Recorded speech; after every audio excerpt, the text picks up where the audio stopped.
at it again with episode 3 and 4 of Loki. So, as you can see, we're doing things a little bit differently.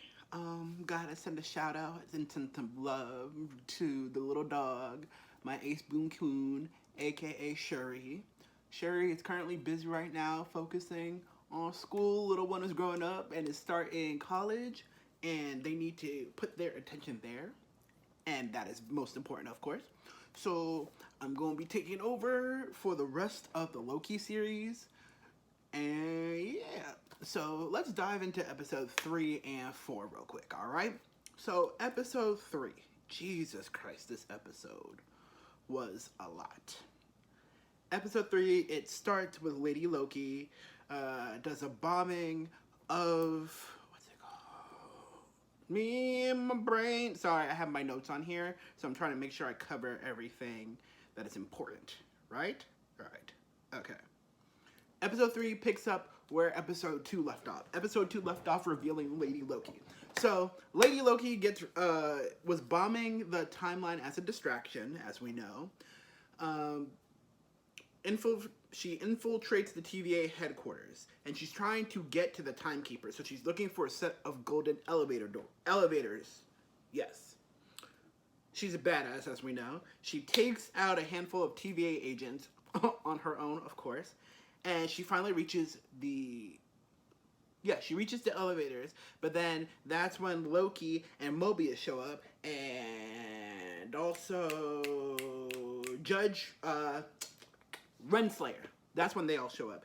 And before I continue, I gotta talk about this, because the more I think about it, the more I realize. So Lady Loki, right? She is her own character.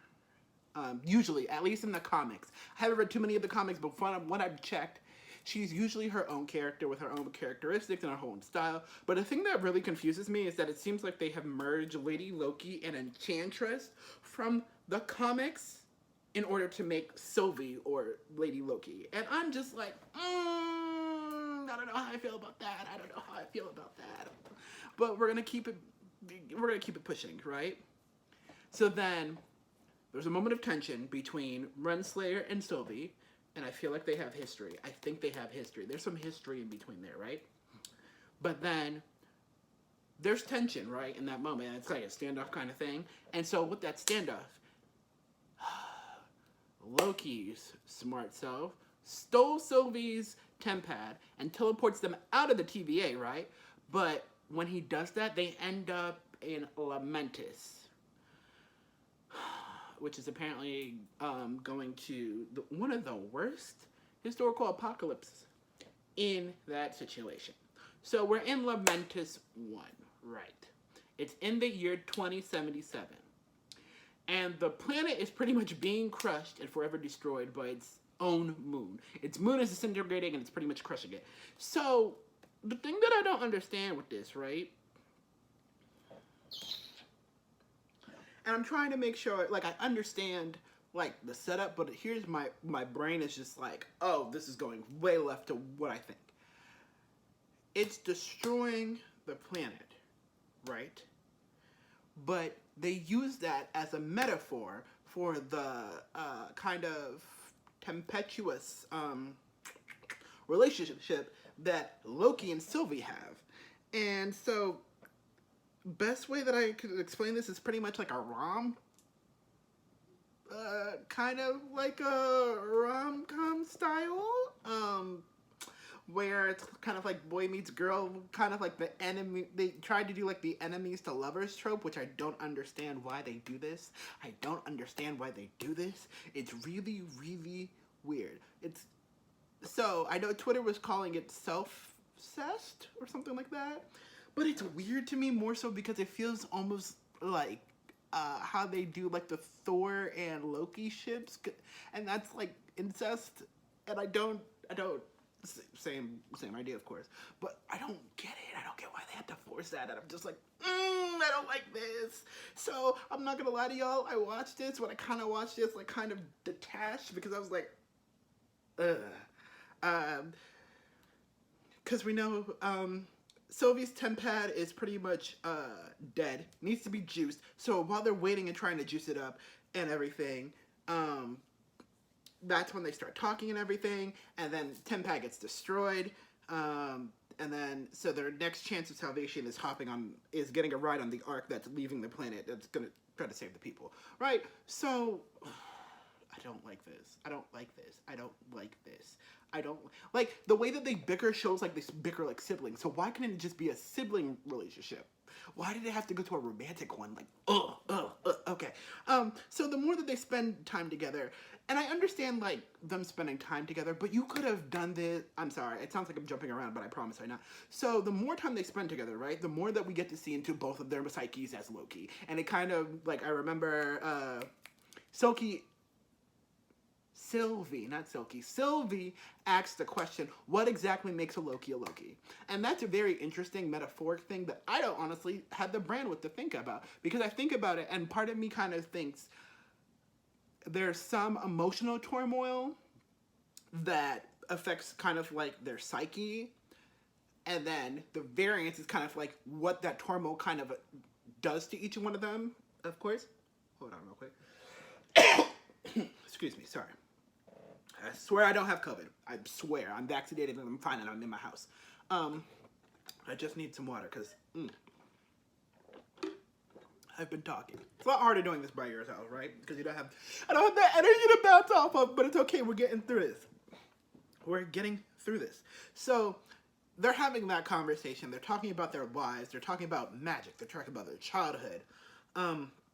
We learned that while Loki was adopted and had a life in Asgard, Sylvie, pretty much her life was spent on the run from the TVA, right? And also, it brings questions, because like it seems like she really knows them, so it brings up the questions of like what that relationship really is, right? Then they end up on the topic of love, which I don't like at all. Because I know what it's supposed to do. Like, it's trying to show like how one of them is kind of jaded from love because of what their relationship has been with love and like family and all that in their past. Well, the other one kind of has a more like open, optimistic kind of optimistic, but I think isn't the word. I think more like realistic but open-minded kind of viewpoint of love. And when Loki is trying to explain to Sylvie what love is through the analogy of a dagger, it just makes him more confused. It makes me confused. It makes all of us confused, right? So, it's nice that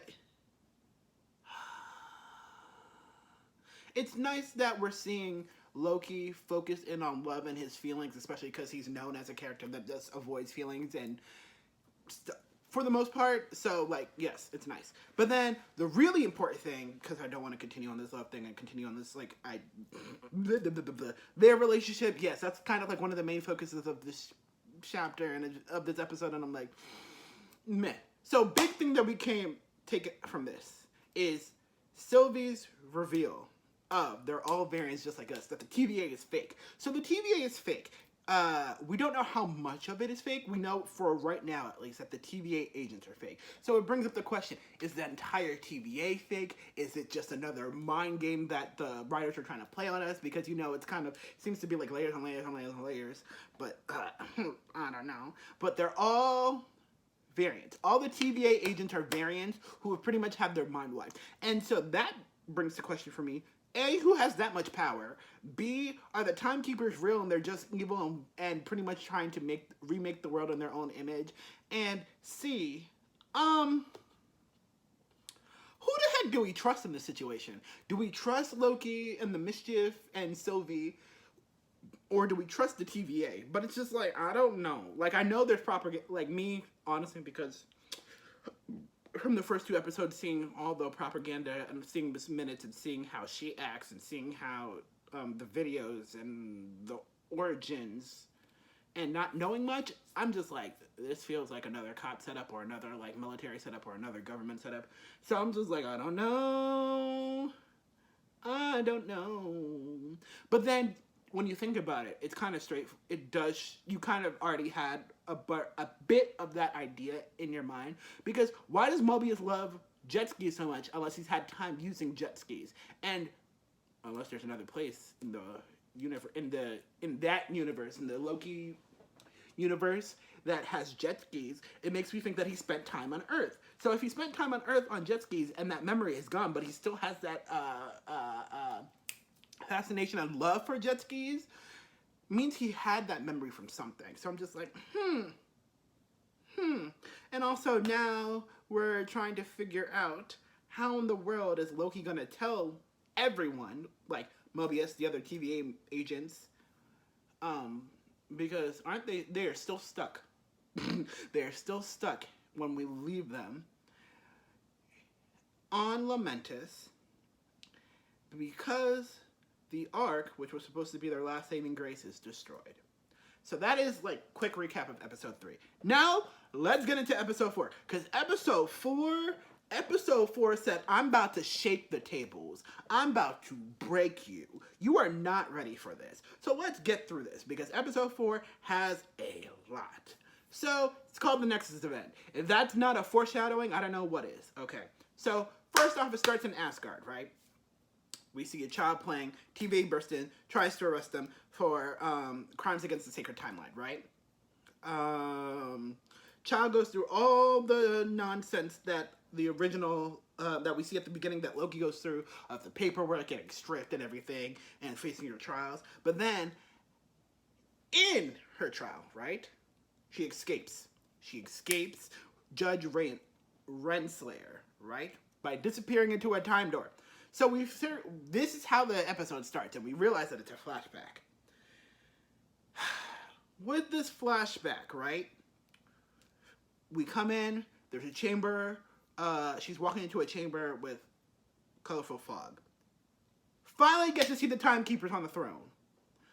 But then, as soon as we see them, bye. We don't get to see what the meeting's about. We don't get to see any of that conversation, which is rude, but I know they're trying to keep the ambiance and the mystery, so we're continuing on, okay?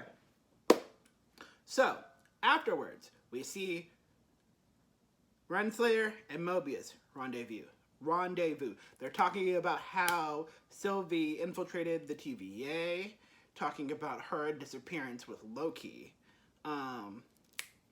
Mobius wants to talk to Hunter C-20, right? Which we remember from before. She was kidnapped and she was enchanted into giving away the TVA's location by Sylvie. But then Ravonna, that's her name. Her first name is Ravonna. I never think of her like that. I think of her as Renslayer, so I'm going to go with Renslayer. So Renslayer then just flat out drops the statement of she's dead. Her mind irreversibly scrambled. And then just goes and tells Mobius to find them. And I'm like, that's so cold. Like, I understand that she worked with you and she was like a co-worker, but damn, like, no, ooh, okay. So we keep going, right? We head back over to Lamentis. And so it's Sylvie and Loki. Sylvie is telling Loki about her waning memories of Asgard, because she was on Asgard. She started off life in Asgard and then started going into the spiral.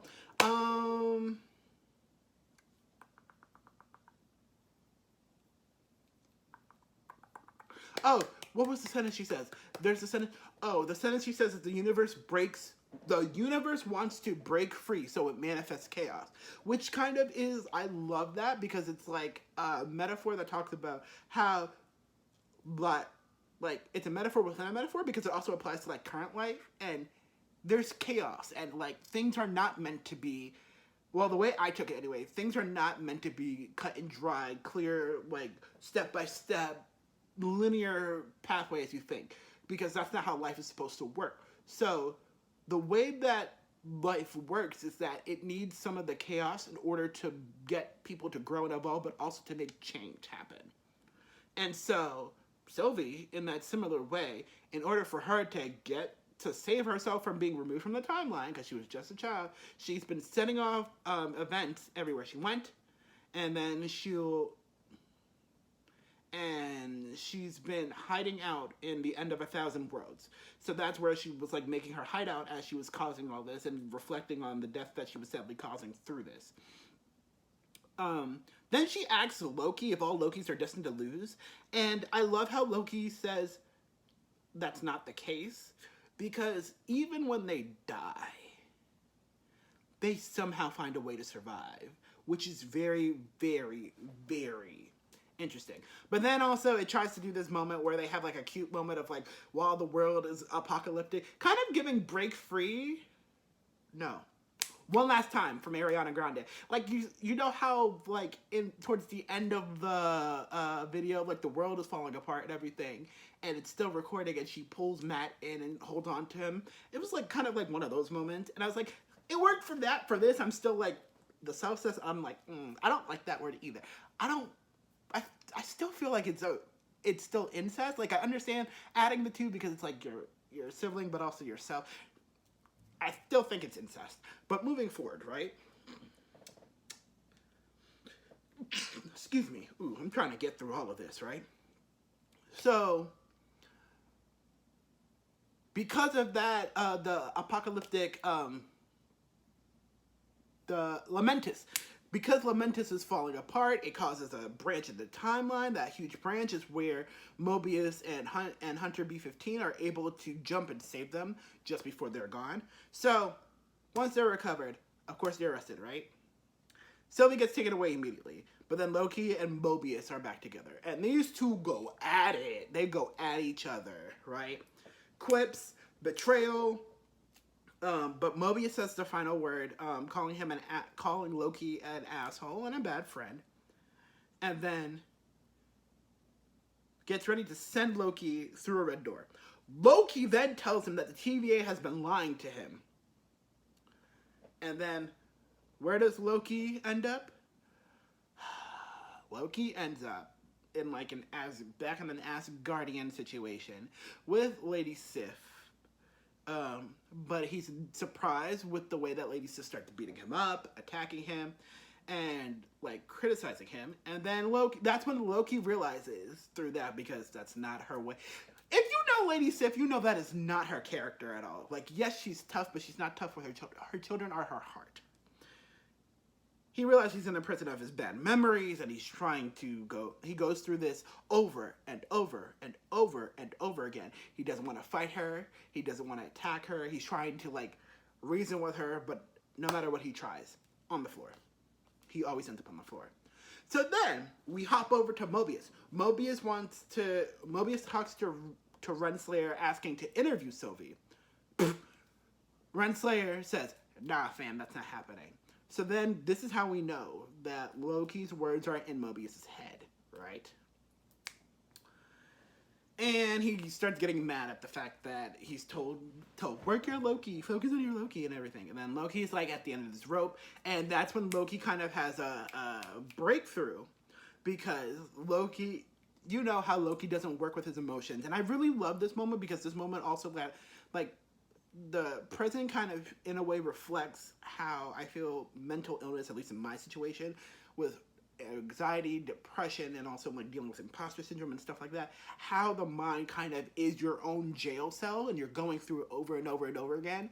And it's when Loki kind of gets this breakthrough from being at rock bottom in this prison, and admits that he is narcissistic and he fears isolation, and that's why, and he craves the attention. There's a breakthrough, because rather than attacking anymore, Lady Sif helps him up and then just walks away. And my brain, the first time I watched that part 3 times, my brain the first time was like, what in God-forsaken hell is this? And then I was like, oh, okay, Loki made a breakthrough emotionally. Okay, that's good. And then I was just like, holy crap, not this called out. I felt called out. Marvel called me out, and I didn't need it. And then, after that though, which is ridiculously rude, that's when Mobius drags him out for another interrogation. Loki protects Sylvie, even though he hates being called partners with Sylvie. I hate this kind of like hidden love thing situation. And then Loki starts to lie. Mobius tries to lie back. Loki tries to fake that he's happy about this. Mobius calls him out, saying that they're in love. and that their love is trying to break reality. Loki sees the truth in this. I don't know how much of a truth he sees in it, but he sees the truth in this. And so rather than focusing on that lie, he goes back to what he knows is true. Talking about how the TVAs are variant. The TVA agents, employees, same difference. Like the employees are all variants that have their mind erased, right? But Mobius isn't paying them in mind, says it's another lie, and sends him back in. And then that's when we hear Loki tell him that the biggest lies that, tell Mobius that the biggest lies Mobius knows are the ones that he's telling himself. Because he can tell that Mobius is questioning everything, right? B-15! Yes, Miss B-15. So Hunter B-15, right? Love her. If you were paying attention, you can see on her helmet, she's been scratching out tallies, right? And numbers. And she's been having this internal struggle for a while now. So she goes into Sylvie's holding cell, frees her, and yeah, and it's kind of like scene. So while she frees her, right, we also see Mobius and Renslayer together as Mobius signs off of Loki's case, signs off closing Loki's case. Mobius asks again about being able to integrate Sylvie. But then this is when Renslayer tries to, like, you can tell she's trying to assuade him, right? By saying that the timekeepers want him there at her pruning, right? Mobius says that seems off. And then this is when you see Renslayer kind of taking a different approach, trying to kind of cover her tracks, saying that Sylvie made C20 lost her mind. She didn't want to risk anything happening to Mobius, that they're friends. And then Mobius listens to this, but distracts her, like, while bringing in relics, switches out her pad. So you can tell something is happening here. Right. So then we're going to keep going. I'm going to speed through this. B-15 takes Sylvie back to Roxcart. That's where she was enchanted. B-15 asks about the memory of about the memories of her past life. Sylvie tells her. That's when Sylvie reveals to her that she's actually a variant as well, and just had her mind raised. We don't know what her memories are, but we can see that it really affected her because when she got them back and she was crying. So then she asks, "What now?" And then it's pretty much we push gung ho, right? We're really pushing gung ho because that's when Mobius watches C20's files on Renslayer's pad, sees all the situation, talking about the memory that Sylvie showed her, talking about repeating what Loki told him when C20 tells everyone that they're variant before Renslayer turns off the frame and stops recording. Then Mobius saves, at that moment realizes he was wrong, goes and frees Loki, and then tells him that he's right, and then now they're two planning to save Sylvie, right?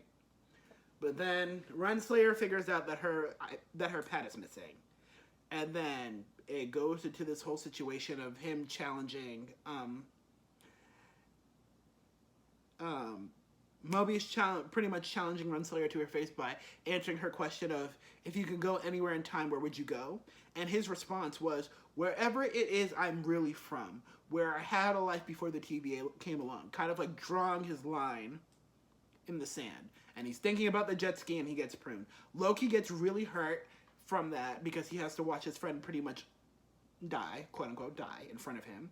And then gets pulled and locked away. It gets taken away. Words. Skipping forward, we're going to keep it moving because B-15 is still, B-15 is loose. So, Renslayer takes Sylvie and Loki up to quote unquote see the timekeepers. Sylvie asks, because they have history, Sylvie and Renslayer have history. So Sylvie asks Renslayer if she remembers what was the Nexus event that caused Sylvie to kind of go off of the sacred timeline, and Renslayer keeps that to herself. And then we're finally introduced to the timekeepers, right? And they're all their glory. Timekeepers called Sylvie and Loki cosmic disappointments, and Renslayer is getting ready to prune them. But then B-15 hops in, gives Sylvie a sword, and then takes on the Minuteman. And then after that, they win the battle for the most part. Like, it's one of those, like, you know, the usual fight scenes with Marvel, right? So then with that, Timekeeper begs for his life. Sylvie chops off his head. You think you would see blood? This is when we realize they are androids. So we still don't know who created the TVA, which is messing with everyone. And it's just like, ugh, it's a mess. And then right when we think that that happens, right? So then it kind of seems like the world is about to close down on them because they're freaking out. All the other TVA agents and Renslayer is kind of coming after them. And Loki promises Sylvie that they'll figure it out and grabs her.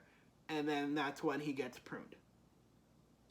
And Sylvie, though, opts not to prune the TVA worker back, asking to know everything from her. And then this was where it got interesting, because we got a post-credit scene.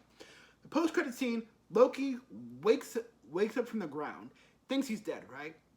Voice responds that he will be unless he comes with them. Then we see all these Lokis. We see Child Loki, Kid Loki. We see Croc Loki, which is a crocodile.